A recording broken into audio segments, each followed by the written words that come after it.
People have no idea what they're talking about when they look at the early vote.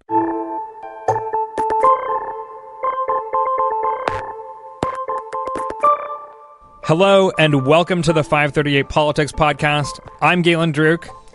I'm Nate Silver. Oh, wow. That really just brought the level right down. Let's try it again. I'm Galen Druk. I'm Nate Silver, and this is Model Talk. There we go. It's a Friday. There's reason to be happy. And also, listeners may notice that it is a Friday. We usually record Model Talk a little earlier in the week, so thanks for hanging in there. Nate was on the road. I'm back. It's Friday. How does it feel? We got 11 days left until the election. At this point, the weekends and the weekdays get compressed a little bit, and the main feature of the weekends is that they allow me to catch up on work. That's not how I'm ordinarily, but like in the 5 or 6 weeks leading up to the election, that's how I am. Well, hopefully you get some chance to chill out. The 5:30 office is having a party tonight. I might make the cameo appearance. A cameo. Anyway, I just want to start off with this question. You've lamented on past podcasts that you aren't getting in as many arguments about the model this election. Has that started to change at all? Maybe a little. It's hard to know where the conventional wisdom is exactly. But yeah, look, one reason why these arguments are helpful, and I kind of half-jokingly say I miss them, is because we're not the ones who conduct polls ourselves. So the question is, okay, given that we take a model that tries to take different types of data, mostly polls, and translate them into a forecast, it's good to compare notes on other people who are doing that, right? Mm-hmm. Because I want to know if things go unexpected, right? If the 15% chances happen or the 30% chance or whatever else, right? Did we model that correctly and that's what happened in the real world, or did I do something wrong in the model? So the fact that we don't really have a lot of other, frankly, 2016 killed off a lot of the other forecasts. Mm-hmm. To the extent there are some, we seem to be right in consensus with the other statistical models. But so I kind of miss those arguments for debating assumptions and stuff like that. I'm not saying they're of interest to the general public, but it helps me to think about my thinking about how robust are the assumptions I'm making in this model. But I do think there are a couple of things that I have come to disagree with. Number one is a notion, and I've been doing a lot of panels and presentations recently and dinners, and just this time of year I kind of interact with people. I interact with people, and I kind of hear people's opinions about politics that ordinarily I would just ignore or not hear, right? You're kind of confronted with them just because you're doing a lot of public appearances. You hear the opinion expressed that, Republicans are tightening the race for the House, and or Democrats' ceiling in the House is lower. I don't think there's really evidence for that. I think if you're saying that, then you're cherry-picking evidence. Mm-hmm. If you want to argue that it's gotten a smidge and tiny bit better in one direction or another, but the core feature of the House forecast has been stability, and stability around a mean where it looks pretty good for Democrats, although not so good that you can say for sure what's going to happen. But if you look at all the polls that have come in, all the polls that have been published in the past 2 weeks in the House, and compare them with the previous edition of the same poll, so if the Upshot polls, Carlos Curbello's race, they had polled that before a month or two ago, right? There is literally 0.0 points change on average, right? If you look at the generic ballot, it's been extremely steady. Trump's approval has been up a little bit. We'll see if it survives the latest round of news stories, which might not be as favorable for him as the previous round.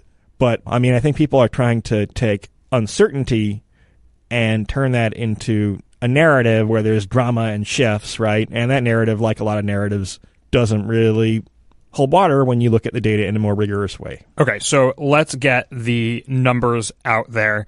As far as the House forecast is concerned, Democrats have a 6 and 7, or about an 85% chance of taking the House. Republicans have a 5 and 6, or 83% chance of keeping the Senate. Well, let's give people the different versions of the model, because we do want to emphasize that there are slightly different assumptions here, and looking at different versions can give you a more robust sense of. So in the House forecast, the most optimistic version for Republicans is the light version, which is polls only. That gives them a 2 and 9 chance, 23%. And what I just said was classic. And classic is the most pessimistic, giving them 1 and 7 or 15%. I would still say in the range of 20%. And likewise, in the Senate, the models are more consistent. They're all in the range of a 16 or 17% chance for Democrats to win the Senate. Are you surprised at this point that the House and Senate forecasts are so relatively stable? I mean, is this usual? Has this happened in past elections? Is it specific to the national environment or the news cycle? It's partly the nature of midterms and the nature of how you correctly design a model around midterms, right? So midterms is counting governance races. We have 507 separate races. All of those races have their own candidates and their own dynamic, and they are correlated to a meaningful degree. But, if you're getting data in from one congressional race in New Jersey, another one in West Virginia, another one in Colorado, it's more likely that those are moving in opposite directions. And so that makes it actually in some ways easier to make a House forecast because there is less, although importantly, not zero, correlation between races. And it means that you may be gaining in some places and losing in others. And so you don't see the sharp laser-like focus type shifts that you get in presidential races where, we literally get between polls of swing states and national polls, you literally would get 80 or 90 polls in a week comparing Clinton and Trump, right? And so therefore, if there was a 2-point shift in that race or a 1-point shift, you can detect that with a high degree of confidence when you have 80 or 90 polls, right? If we have 80 or 90 polls of 60 or 70 different races, that's a lot trickier to do. All right. One of the most common questions over the past week, and we got a lot of questions, was about early voting. Early voting has begun in some states, and of course, there's always a lot of hype around early voting and whether or not we can figure out what the result will be based on who votes early. First of all, is the early vote in the model?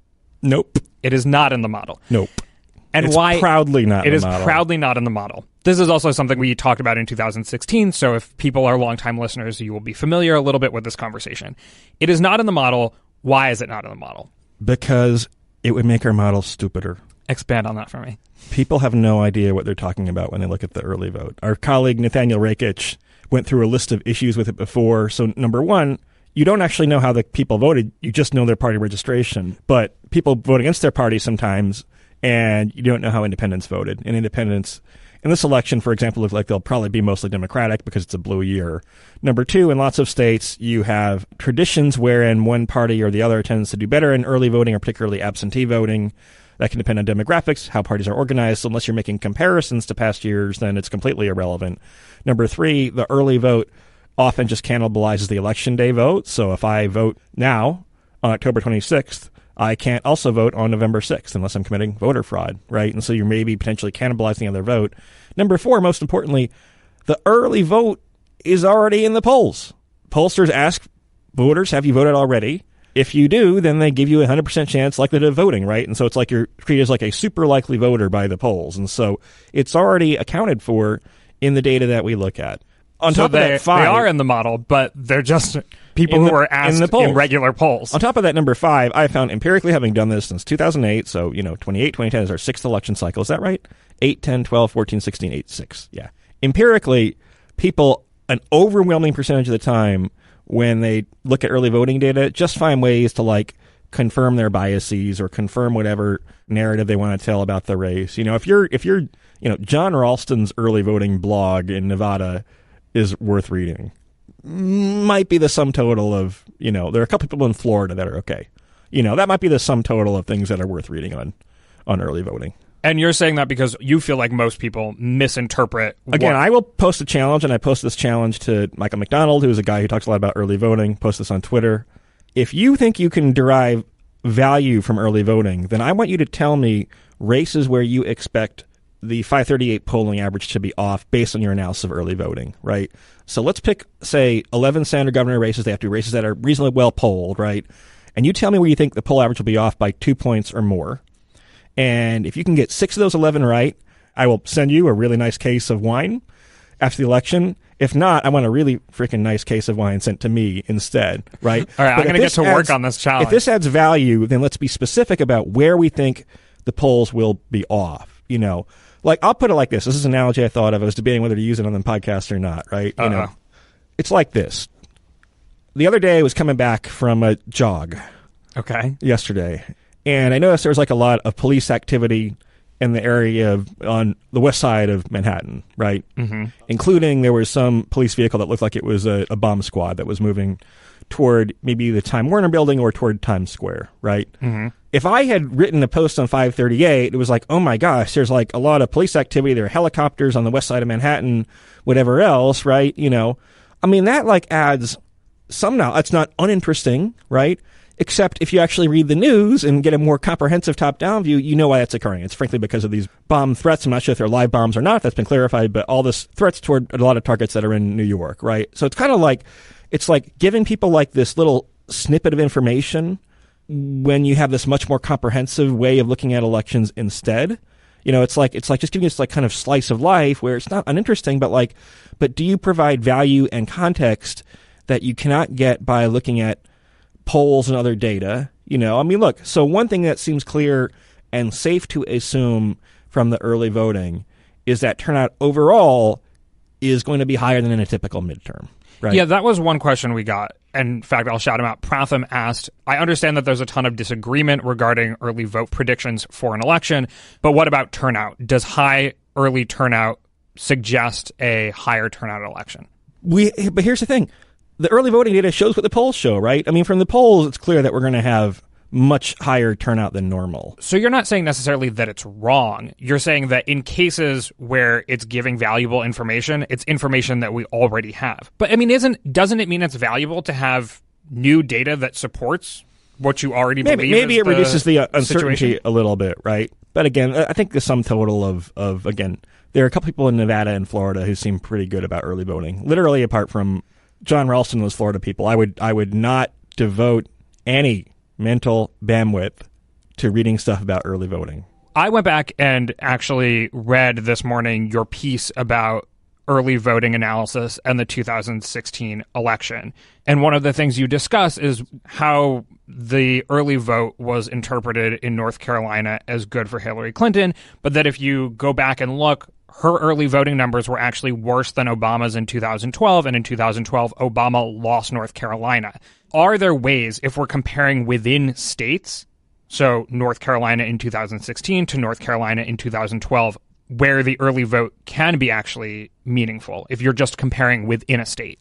Then show me that, right? Then someone should do like an analysis of early voting that incorporates that data into predictions that they make, and we'll see if those predictions are substantially better than polling-based predictions. To me, it's like it's not worth the marginal effort, because polling-based predictions, if you know how to calibrate them properly, are fairly good, and early voting data is pretty bad. And so it's like, should you be spending your marginal time on trying to infer the meaning of early voting?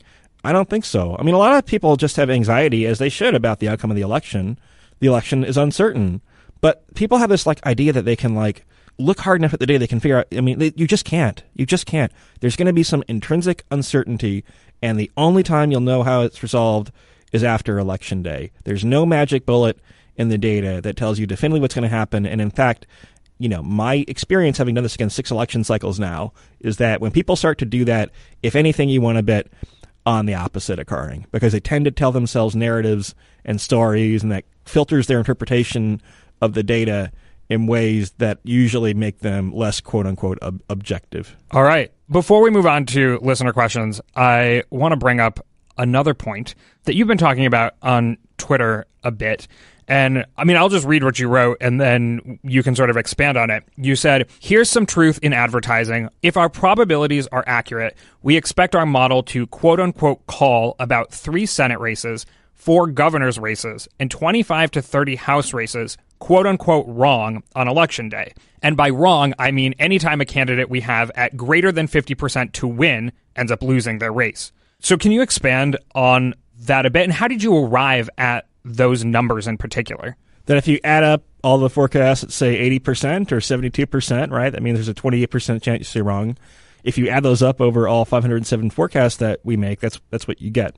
So, there are a lot of races where there's a 1% chance we're wrong, and those add up, and then quite a few where they're toss-ups, and so there's almost a 50% chance that we're wrong. So, I mean, that is saying, like, that includes toss-ups as wrong calls, right, where if we say a 55% chance that Brian Kemp wins in Georgia and Stacey Abrams wins instead, right? That would be among that list of wrong calls, for example. But it's just like when you have all these races, and a lot of them are close, then there is nothing you can do to avoid having some of these forecasts be wrong.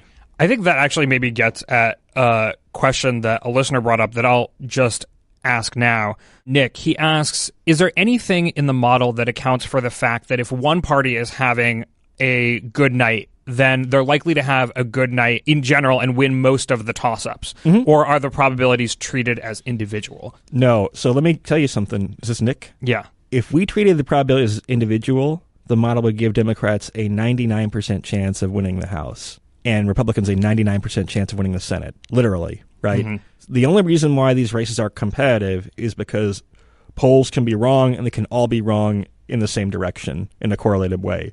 That's why the chances are actually 20% for each party, roughly, which is not bad, because it accounts for the fact that the polls are very often systematically biased. And is Democrats' lead robust enough in the House where they can underperform their polls by 2 or 3 points and still win? Maybe, actually, but that would be awfully close, right? The GOP in the Senate, probably the same situation.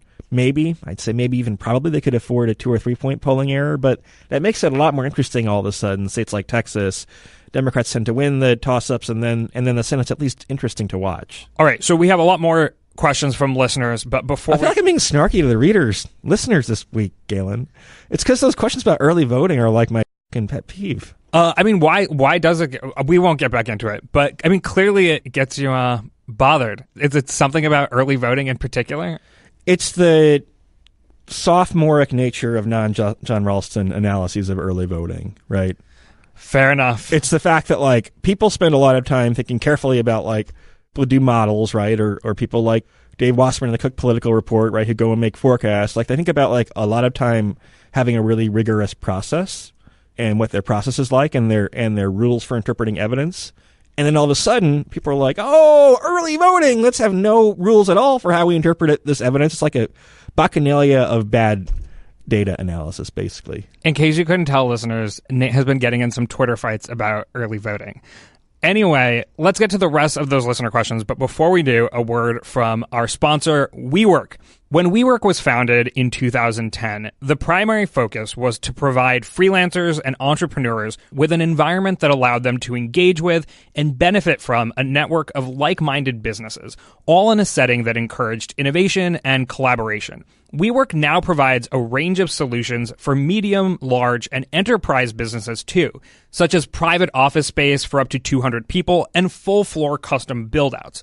These include enhanced security, privacy, and the ability to express your brand identity while at the same time maintaining the innovative design, flexibility, and high level of service that companies have come to expect from WeWork. From innovation labs to trading floors, regional headquarters, and global campuses, WeWork is designing, building, and operating environments that empower your people to do their best work. And when your people are at their best, your business is too. Visit WeWork.com to find a location near you today. Let's get to those listener questions. And we begin with Rob. How do the models account for overfitting risk? How do you make sure you haven't built a model that's really good at predicting past elections, but not good at predicting this election? A lot of things. One of them is you can, limiting the number of variables that you account for relative to the size of your data set is part of that. So limiting how complicated the model is. Another thing you can do is use different types of distributions for how you measure uncertainty. We use something called a student's T distribution that includes fatter tails, right? And so it includes the model actually says that there is more risk of a big anomaly than the past data alone would show. So that's another way. And Sarah, actually, this brings us to a follow-up question, perhaps from Sarah. She asks, is there an overarching rule that you use to determine what needs to be in the model versus what should be baked into the numbers by the pollster? So you were talking about limiting the factors that you include in the model. How do you determine what you include, what you don't include? Through a lot of trial and error and hard work and thinking a lot about politics and model. I mean, that's where the art, so to speak, comes in, right? Is the design of, because it's very easy to have a model that includes too much and very easy to have a model that includes too little. I kind of liken it to like Goldilocks. No, like cooking or something, yeah. Right? Where I want a model, for example. I think that techniques, anything that's associated with like quote unquote machine learning, although that term can mean a lot of things to a lot of people, right? I don't want the strategy of just throw a whole bunch of gunk in that model and see what sticks, right? It's a little bit more like, I think what are big major factors that you would expect to be predictive here, and you just see how predictive they are, right? But you're not like actually doing like a lot of selection and cute stuff where you're like, okay, let's try, does the length of the candidate's last name matter or whatever else, right? So you're trying to like find the right balance between simplicity and complexity. Next question is from Sydney. Sydney asks, what is the classic model most sensitive to? In other words, what factor has both the largest effect on the outcome and the largest uncertainty? So what causes the most movement in the model from day to day are generic ballot polls. The reason being they are the one thing that can affect the outlook in all 470 congressional races at once. Over time, the cumulative effect of district and state level polls is probably more important. But remember, you're getting snapshots of maybe 6 or 7 congressional districts out of 435 a day, right? So those add up to where you now have, in most competitive races, 2 or 3 recent polls, and that's pretty valuable data. And by the way, that data tends to confirm what the model's forecasts were initially. But, if you see a big shift in the House model where, let's say right now when we're recording this, Democrats are at 85% in the classic version. If by the time you listen to this, they're at 78%, that probably means that there were a couple of bad generic ballot polls. Okay, next question. Jared asks, let's say that all the underlying data remain constant from here until Election Day. On November 5th, would the model still report the same odds? Or because there's less time until Election Day, would the odds change? So how much of what we're seeing in the model today is dependent on the amount of time until Election Day? There is a minor tendency for the model to become more confident just based on the passage of time, so long as the data remains the same. Yeah, that's true. And so, people I think can overstate that because the error is fairly large even on Election Day itself, and so therefore you never zoom in that much. But yeah, so that's a little bit why you have seen the House and the Senate move in opposite directions, is because as time passes, I think of it as like I've never actually golfed, but I have to come up with so many darn analogies, Galen. It's like you're trying to hit the ball straight down the fairway. If you hit the ball straight down the fairway, you'd have a Democratic House, Republican Senate, right? There are water hazards on either side, and you don't have to be off by that far to get into the sand trap or the water hazard, right? As time passes, you move a little bit closer to the fairway, right? You're no longer hitting from the professional Tiger Woods tees, right? You're hitting from the juniors tees. And so there's just a little bit less time for your shot to go awry. And so, but it's not that dramatic, but yeah, it has a little bit of an effect. I think that was a pretty fair analogy. Yeah. Next question. We've got a lot today, so hopefully people are enjoying these listener questions. Next question. I was glancing through the New York Times Siena polls and noticed a lot of recent polls were showing undecided voters in the 8 to 10% range for House races. This seemed high to me. How does the number of undecided voters this year compare with past midterms, and how are undecideds incorporated into the model? So yeah, the model does assume that uncertainty is higher in races where you have more undecideds. I have to confess I have not looked at how that compares systematically to past years. Also, pollsters have different effects based on how hard they push their undecideds. The one time when you really want to watch for that is in a race where you have a wide gap between kind of the partisan lean of the district and what the poll says, and you have a wide gap in name recognition of the candidates because, say, one's an incumbent, and it seems like the undecideds mostly lean toward one party or a certain type of voter, right? I mean, so you probably can, on a case-by-case basis, actually make some inferences from that if the undecideds look Democratic or Republican, right? One thing I think people might not know is that, district-by-district polls in the House, it's a little circular, so I'm reluctant to say this, right? But, if you go back to, our House model is based on all elections since 1998. So there are 4 things I would consider wave elections in that database, which are 2010, 2014, 2006, 2008. If you look at those elections and look at the kind of average of House district polls, they tend to lowball the party having the wave by about 2 or 3 points until quite late in the campaign. The reason I'm reluctant to say that is because, that's a little tautological, right? Where you say, okay, we know there was a wave election, so a party did well, right? And therefore you look back at but still, I think there might be something to the idea that, because these House candidates are pretty obscure, they are not presidential candidates, they are not even Senate or governor candidates, and voters might not know very much about them. Mm-hmm. sometimes the incumbent is going to underperform the polls a little bit, right? If you had a poll at 46-46 and that features a Republican incumbent against a largely unknown Democratic challenger in a blue district in a blue year, I would want to be the challenger. I'm not sure that I would put more than 60% confidence on it or whatever, but like I'd rather be the challenger than the incumbent. All right, let's move to our rapid fire round of questions. So as brief as possible. Here we go. We got a bunch. David asks, since Nate is always the first to mention betting markets, which likely or solidly Republican seat would he bet on to go blue if he were a betting man? I wouldn't. I don't really have an independent view apart from my forecast. I don't have a secret closet view that like, you know, just use our forecast if you want to make bets. All right, there we go. Corey would like to know if they do polling in D.C. and the territories for non-voting members, and do you ever look at that polling? I don't think they do, and I'm not sure that I would. Okay, the answer is no. Clearly, if they do it, you don't look at it. You can argue for presidential approval. You can make an argument that like the territory should be included in presidential approval. Yeah. It's the president of the whole country. And they're included in primaries, right?